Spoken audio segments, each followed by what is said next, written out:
السلام علیکم ورحمۃ اللہ وبرکاتہ۔ امام بخاری کو محدثین کی جماعت میں ایک خاص مقام حاصل ہے۔ امام بخاری وہ شخص ہیں جنہوں نے رسول اللہ صلی اللہ علیہ وسلم اور صحابہ کرام رضی اللہ عنہم کی احادیث اور روایات جمع کرنے کا عظیم کام انجام دیا۔ اس کام میں انہوں نے اپنی زندگی کی آسائش، آرام، دولت سب کچھ قربان کر دیا۔ اس کام میں جو کامیابی امام بخاری کو حاصل ہوئی وہ کسی دوسرے محدث کے حصے میں نہ آ سکی، اس لیے آپ امام المحدثین اور امیر المومنین فی الحدیث قرار پائے۔ ان کی پرکھی ہوئی احادیث پر مکمل وثوق کا اظہار کیا گیا۔ آپ نے یہ کام انجام دے کر جفاکشی کی ایک مثال قائم کر دی۔ مسلمانان عالم آج امام بخاری سے خاص محبت رکھتے ہیں۔ جن احادیث پر بخاری کا حوالہ نظر آ جائے آنکھیں بند کر کے اس پر اعتماد کرتے ہیں۔ ان حالات میں ایسے شخص کے حالات کون جاننا پسند نہیں کرے گا؟ لہذا یہ کہنا بالکل بجا ہے کہ یہ سی ڈی اہم نوعیت کی قیمتی ترین سی ڈی ہے۔ تو آئیے سنتے ہیں امام بخاری، پیشکش محمد طارق شاہد۔ ماں باپ نے امام بخاری رحمت اللہ علیہ کا نام محمد رکھا۔ آپ کی کنیت ابو عبداللہ تھی۔ والد کا نام اسماعیل بن ابراہیم بن مغیرہ تھا۔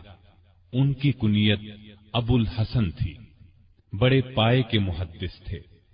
امام مالک رحمت اللہ علیہ کے شاگرد تھے۔ گویا امام بخاری اور ان کے والد دونوں ہی محدث تھے۔ یہ فخر اسلام میں کم لوگوں کو حاصل ہوا۔ آپ کی والدہ ماجدہ بہت عبادت گزار تھی۔ امام بخاری کی آنکھیں چھوٹی عمر میں خراب ہو گئیں۔ طبیب علاج نہ کر سکے۔ والدہ محترمہ نے اللہ سے دعا کی تو ایک خواب میں انہیں بشارت دی گئی کہ تمہارے رونے اور دعا کرنے پر اللہ نے تمہارے بیٹے کی بینائی لوٹا دی ہے۔ والدہ کہتی ہیں اسی صبح میرے بیٹے محمد کی آنکھیں درست ہو گئیں اور پھر بینائی اس قدر تیز ہو گئی کہ آپ نے تاریخ کبیر چاند کی روشنی میں لکھی۔ امام بخاری اجمی النسل تھے۔ ان کے پردادا مغیرہ نے بخارا کے حاکم یمان جعفی کے ہاتھ پر اسلام قبول کیا۔ بخارا میں رہائش اختیار کی۔ آپ کے والد اسماعیل نے حماد بن زید، امام مالک، ابو معاویہ سے احادیث روایت کی۔ عبداللہ بن مبارک کی صحبت میں رہے۔ امام بخاری نے خود اپنے والد کا ذکر تاریخ کبیر میں کیا ہے۔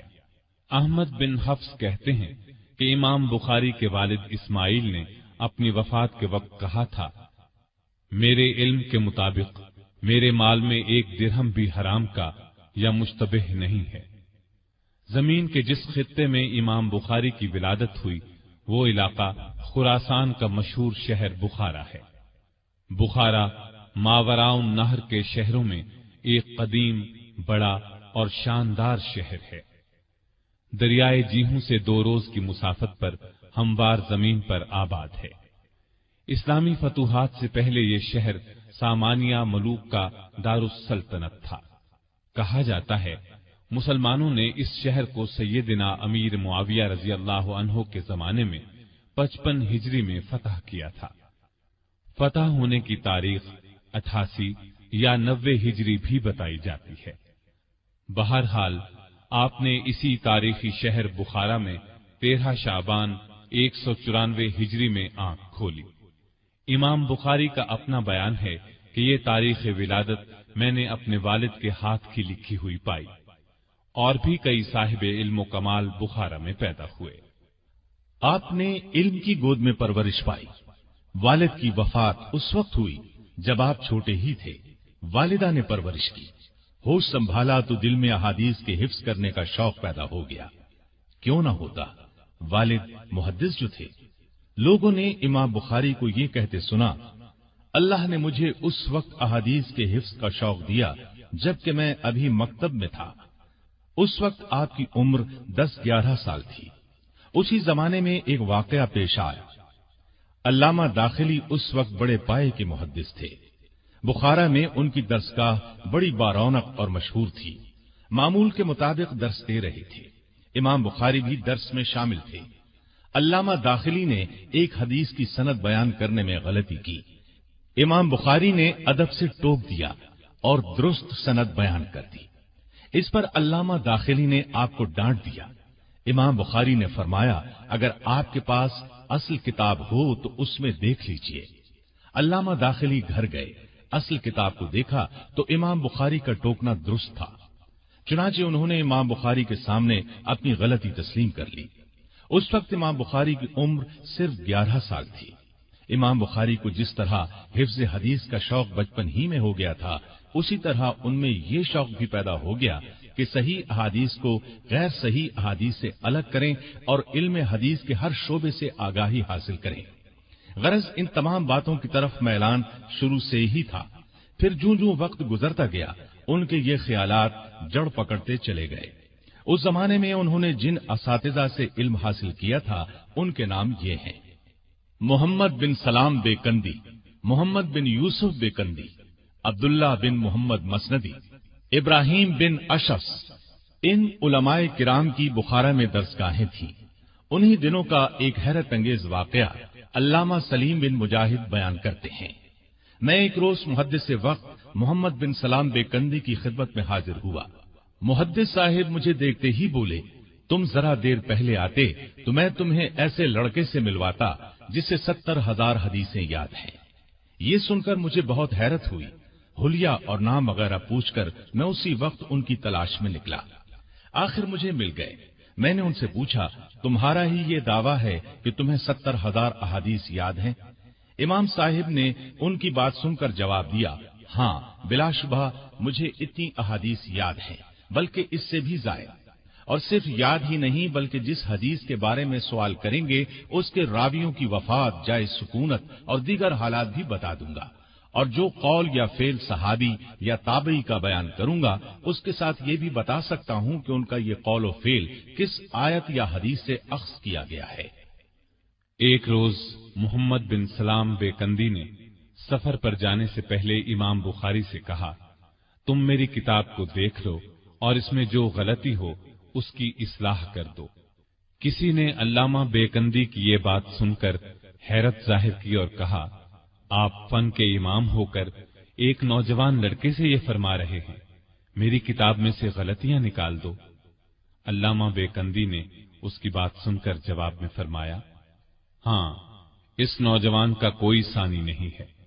وہ فرمایا کرتے تھے، جب محمد بن اسماعیل میرے درس میں آ جاتے ہیں تو میں حیرت زدہ ہو جاتا ہوں۔ حدیث بیان کرتے وقت مجھے خوف محسوس ہونے لگتا ہے کہ کہیں محمد بن اسماعیل کے سامنے غلطی نہ ہو جائے۔ یہ سب باتیں اس وقت کی ہیں جب امام بخاری محمد بن سلام بیکندی کے درس میں شریک ہوتے تھے، اور انہوں نے اپنے وطن بخارا سے حصول علم کے لیے رحلت نہیں فرمائی تھی۔ امام بخاری نے جب وطن سے رحلت فرمائی تو پھر علامہ بیکندی کو ان سے ملنے کا اتفاق نہیں ہوا۔ رحلت محدثین کی اصطلاح میں وہ سفر ہے جو حدیث یا حدیث کی اسناد حاصل کرنے کے لیے کیا جاتا ہے۔ اصحاب رسول اور تابعین اس سفر کے لیے کیا کچھ کرتے تھے اس کا اندازہ لگانا آج کے دور میں ممکن نہیں۔ بعض اوقات تو صرف ایک حدیث کے لیے یا صرف ایک حدیث کی جانچ کے لیے ایک مہینے کے سفر کی تکالیف برداشت کرتے تھے۔ اس زمانے میں سفر بھی پیدل، گھوڑوں یا اونٹوں پر ہوتا تھا۔ امام بخاری نے عمر کے 16ویں برس تک اپنے ہی ملک کے اساتذہ سے علم حاصل کیا۔ پھر آپ نے حجاز کا سفر کیا۔ حجاز اسلامی علوم کا منبع تھا، رسول اللہ صلی اللہ علیہ وسلم کا مسکن تھا۔ وہاں وحی اتری، جبرائیل آئے، صحابہ کا وطن اور اسلام کا مرکز تھا۔ حجاز میں آمد سے پہلے عبداللہ بن مبارک اور وقیع کی تصانیف کو زبانی یاد کر چکے تھے۔ یہ 210 ہجری کی بات ہے۔ اس وقت تک امام بخاری نے اپنے ہی وطن میں وہ فضل و کمال حاصل کر لیا تھا جو بڑے تعجب کی نگاہ سے دیکھا جاتا تھا۔ یہ کمال بڑے بڑے اماموں کو زندگی بھر نصیب نہیں ہوا تھا۔ 16ویں برس اپنی والدہ کے ساتھ مکہ معظمہ پہنچے۔ اس سفر میں آپ کے بڑے بھائی احمد بھی ساتھ تھے۔ والدہ اور بھائی تو حج سے فارغ ہونے پر وطن واپس چلے گئے، لیکن امام بخاری نے وہیں قیام فرمایا۔ علم کی تکمیل کے لیے اب آپ مکے کے شیوخ کی درسگاہوں میں شریک ہونے لگے۔